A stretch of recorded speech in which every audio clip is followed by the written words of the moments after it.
사랑하는 여러분, 우리는 살면서 겪는 수많은 부르심에 대해 이야기할 때가 있습니다. 누군가는 직업으로, 누군가는 사명으로, 또 누군가는 헌신으로 그 부르심을 정의하기도 합니다. 하지만 우리는 반드시 우리가 기억해야 할 사실이 있습니다. 그 어떤 부르심도, 어떤 사역도 십자가를 통과하지 않고는 완성될 수 없다는 사실입니다. 지금 우리가 하고 있는 일도, 우리가 섬기고 있는 일도 반드시 십자가를 통과해야 한다는 거죠.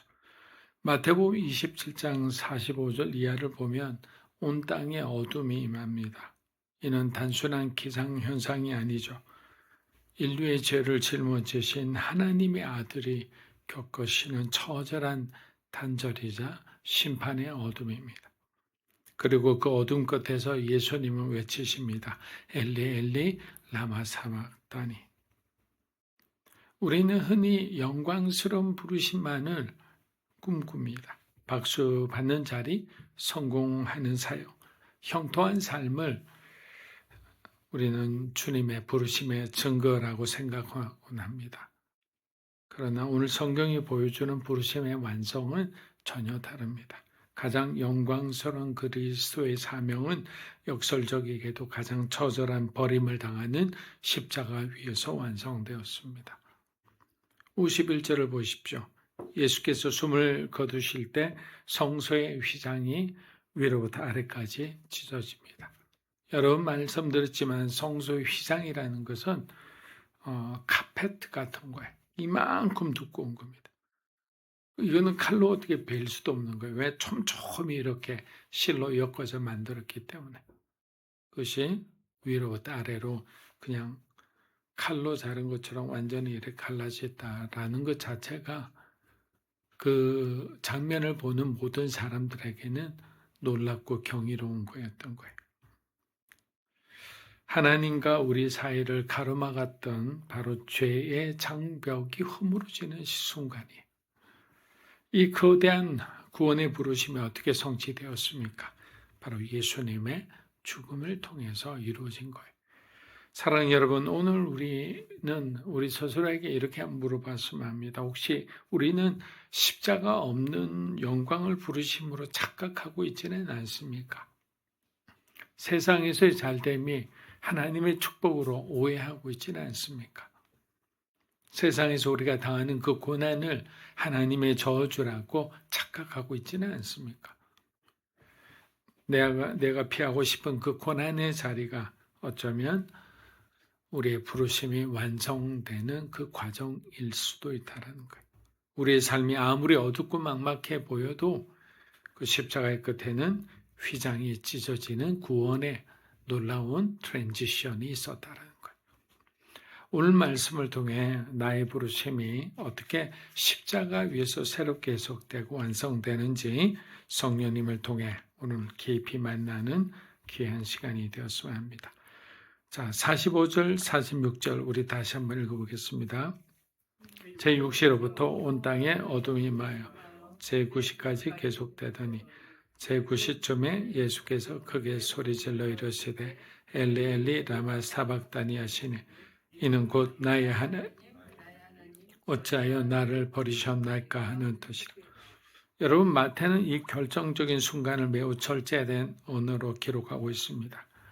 제6시로부터 온 땅에 어둠이 임하여 제9시까지 계속되더니 정오부터 오후 3시까지 가장 밝아야 할 이 세상이 갑자기 캄캄해진 거예요. 앞을 보지 못할 정도로 캄캄해진 거예요.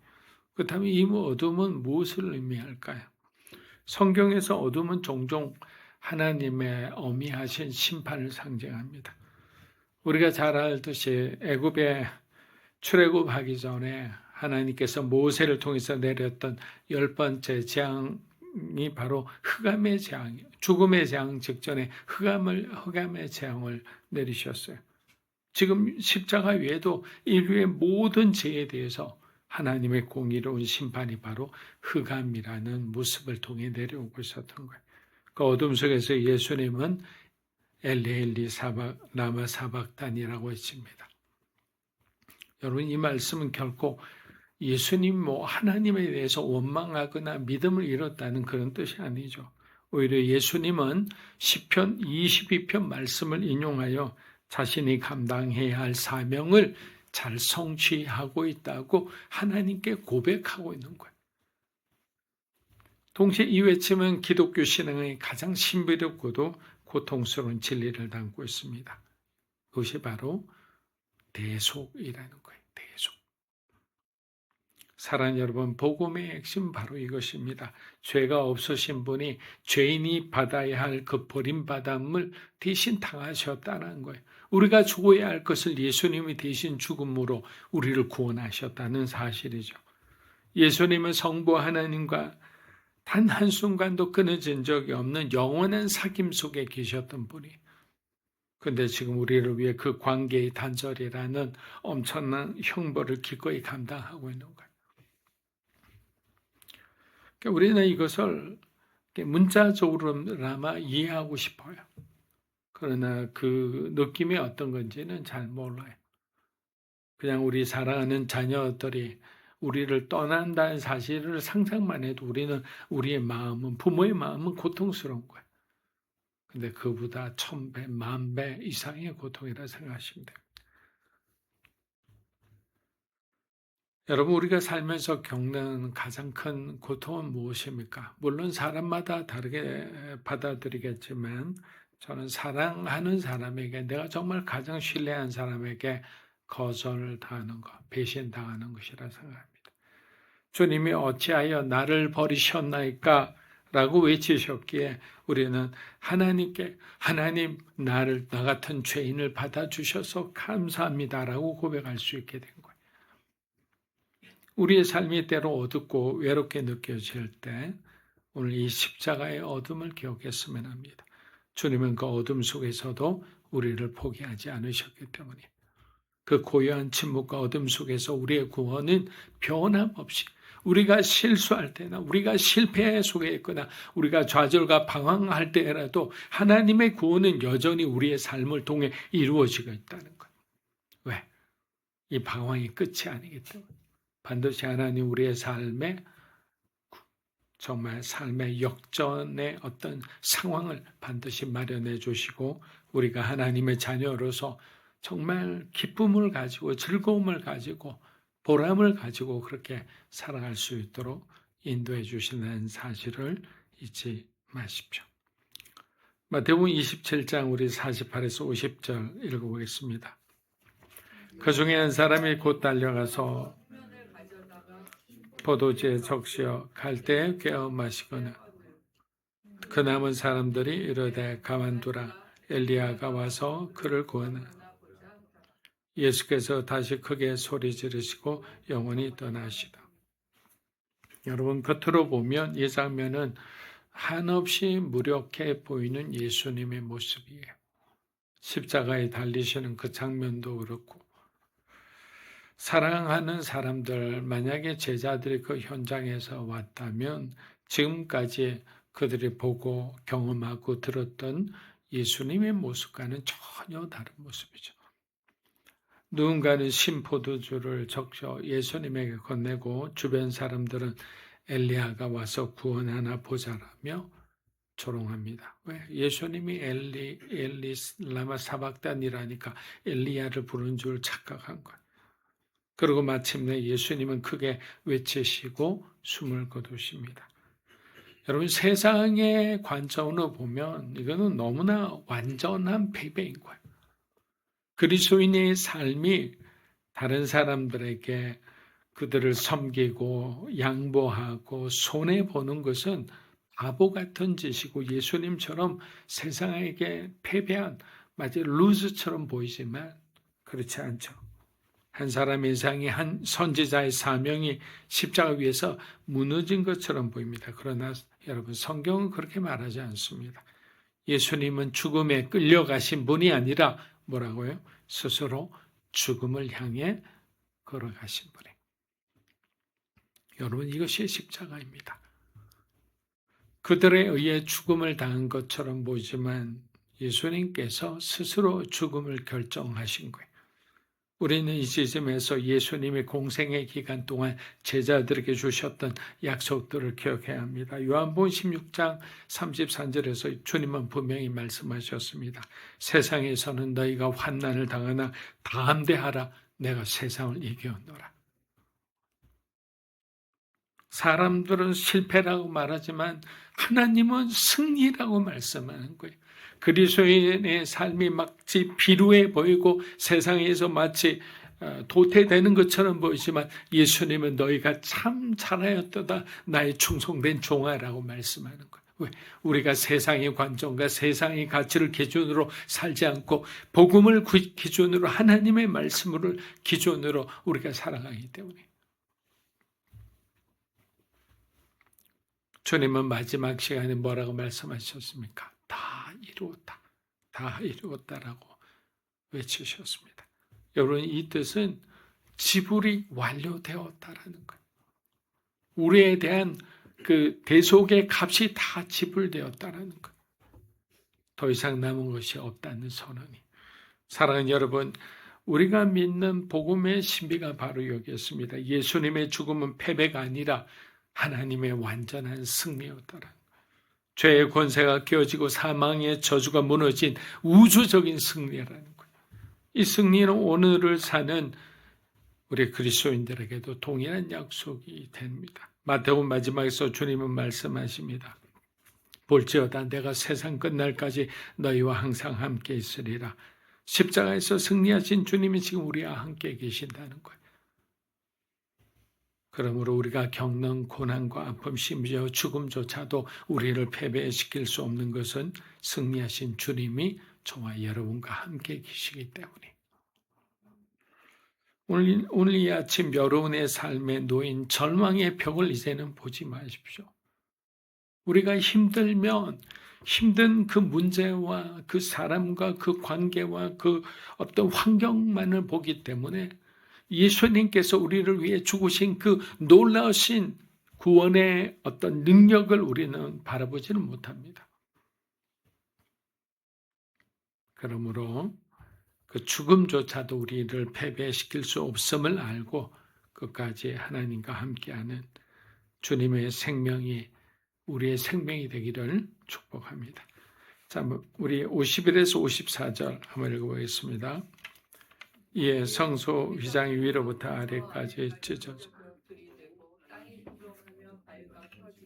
무덤들이 열리며 자던 성도의 몸이 많이 일어나되 예수의 부활후에 그들이 무덤에서 나와서 거룩한 성에 들어가 많은 사람에게 보이니라. 백부장과 및 함께 예수를 지키는 자들이 지진과 그 일어난 일들을 보고 심히 두려워하여 이르되 하나님의 아들이었도다 하더라. 여러분, 오늘 본문 51절은 아주 강렬한 장면으로 시작됩니다. 성소의 휘장이 위로부터 아래까지 찢어져 둘이 되었다. 여러분, 이 장면은 하나님께서 직접 하나의 시대를 끝내시고 새로운 길을 여셨다는 영적인 선언인 거예요. 그렇다면 왜 이런 일이 일어났을까요? 당시 제사장들이 왜 그렇게까지 예수님을 죽이려 했을까요? 그들은 신성 모독 때문이라 말했지만 사실은 더 깊은 이유가 있었습니다. 예수님이 선포하신 하나님 나라 때문이었어요. 예수님이 이렇게 말씀하셨습니다. 하나님 나라는 너희 안에 있다. 회개하라. 천국이 가까이 왔다. 자, 여러분, 이 말이 왜 그들에게 위험하다고 느꼈을까요? 그동안 제사장들은 성전과 제사를 통해서 하나님께 나아가는 길을 사실상 독점하고 있었습니다. 그리고 성전에 관련된 그 모든 한번 유월절이나 오순절 어떤 절기마다 사람들이 오면 우리나라 현재 돈으로 400억, 500억씩 되는 엄청난 이권을 그들은 가지고 있었어요. 그런데 예수께서 하나님 나라에 대해 선포하신 거예요. 이제 하나님은 건물 안에만 계신 분이 아닙니다. 특정한 사람을 통해 만나는 분도 아니에요. 누구든지 직접 하나님께 나아갈 수 있는 거예요. 여러분, 이것은 단순한 가르침이 아니라 기존의 질서를 뒤집는 엄청난 선언이었던 거예요. 그리고 그 선언이 십자가에서 현실이 되었습니다. 휘장이 찢어졌다는 건 하나님과 인간 사이를 가로막던 마지막 장벽이 무너졌다는 뜻이에요. 이제 더 이상 누군가를 통해서 하나님께 갈 필요가 없습니다. 저와 여러분은 세계 어느 곳이나 자기 자리에서 무릎을 꿇고 우리는 하나님과 1대1로 만날 수 있는 그런 상황이 된 거죠. 예수님 한 분만으로 충분해진 거예요. 또 그 순간 땅이 흘리고 바위가 갈라집니다. 마치 세상이 반응하듯이 오래된 질서가 무너지고 새로운 통치가 시작되고 있다는 것을 보여줍니다. 여러분, 여기서 한 가지 질문을 드리고 싶습니다. 혹시 우리는 여전히 우리만의 휘장을 붙잡고 있지는 않습니까? 형식은 지키지만 하나님과 멀어져 있는 신앙, 익숙한 틀 안에서만 움직이는 모습, 그런 것 말입니다. 익숙하지 않은 것은 받아들이지를 않는 거예요. 그럼 어떻게 됩니까? 내가 변화되지 않죠. 하나님께서 만드신 새로운 질서 속에 우리가 들어가지를 못하는 거예요. 그래서 전통이라는 것은 한편으로는 너무나 훌륭한 면이 있지만 또 한편으로는 우리에게 위험할 수도 있다는 거예요. 왜? 하나님께서 새로운 어떤 질서와 새로운 하나님 날 선포했었는데도 이 전통에 매여 있던 그 바리새인과 종교 지도자들은 오히려 하나님의 아들을 죽였다는 거예요. 사랑하는 여러분, 주님은 이미 우리를 위한 길을 열어놓으셨습니다. 그런데 우린 여전히 과거로 돌아가려고 할 때가 많은 거예요. 십자가는 단순히 죄사함의 사건이 아니라 하나님이 직접 우리 삶 가운데 들어오셔서 다스리겠다는 말씀인 거예요. 그래서 백부장의 고백이 중요합니다. 이는 참으로 하나님의 아들이었다. 여러분, 이 고백이 제자들의 고백도 아니고 오랫동안 성경을 연구한 사내들인 공회원의 고백도 아니에요. 이방인 그 로마 백부장의 고백인 거예요. 종교 밖에 있던 사람이 오히려 가장 먼저 하나님의 통치를 알아본 거예요. 말씀을 마무리합니다. 사랑하는 여러분, 하나님 나라는 생각보다 훨씬 가까이 그리고 넓게 열려 있습니다. 이번 고난주간 새벽 예배를 마무리하면서 제가 꼭 붙잡고 싶은 한 가지가 있습니다. 그것은 모든 부르심은 결국 십자가에서 완성된다라는 거예요. 여러분의 부르심과 여러분의 자녀들의 부르심도 십자가에서 완성된다. 이 말은 뭡니까? 내 의지와 내 노력으로는 안 된다는 거예요. 하나님께 기도하고 무릎 꿇고 겸손히 주의 뜻을 따라 주님이 주시는 감동을 따라 우리가 움직여야지, 어떤 이권을 따라 내게 도와줄 수 있는 그 선배를 따라가서는 그 길이 하나님이 원하시는 길이 아닐 수 있다는 거예요. 예수님은 십자가에서 길을 여셨고 우리는 그 길 위를 살아가도록 부름받았습니다. 그렇다면 날마다 십자가를 진다는 것은 무엇일까요? 이는 거창한 것이 아닙니다. 너무 큰 부담을 가지지 마십시오. 바로 내가 붙잡고 있던 자리를 조금씩 내려놓는 거예요. 내 생각과 방식, 내 고집을 조금씩 비우고 그 자리에 하나님의 뜻이 머물게 하는 거예요. 오늘 하루 이렇게 기도해 보십시오. 주님, 내 삶의 모든 영역을 주님이 다스리옵소서. 성령이 다스리옵소서. 가정에서도 일터에서도 그리고 힘든 상황 속에서도 이 고백 하나가 여러분의 하나님 나라를 여는 귀한 시작이 되리라 믿습니다. 고난주간의 끝은 어둠이 아니었습니다. 이미 하나님 나라가 시작되었고 우리는 바로 그 문 앞에 서 있습니다. 그래, 오늘도 담대하게 걸어가십시오. 십자가는 끝이 아니라 시작이기 때문입니다. 부활로 승리하신 주님께서 지금 여러분과 함께 하시며 우리의 길을 인도하시기 때문입니다. 기도하겠습니다.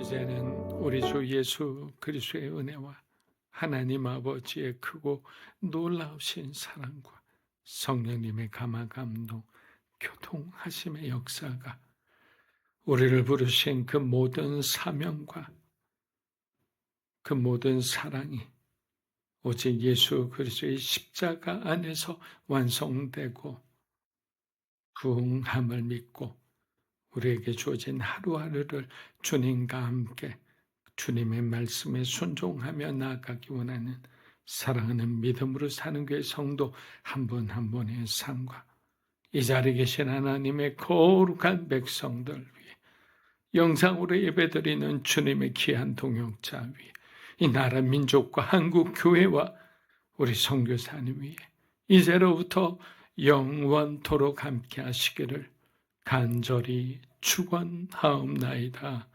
아멘.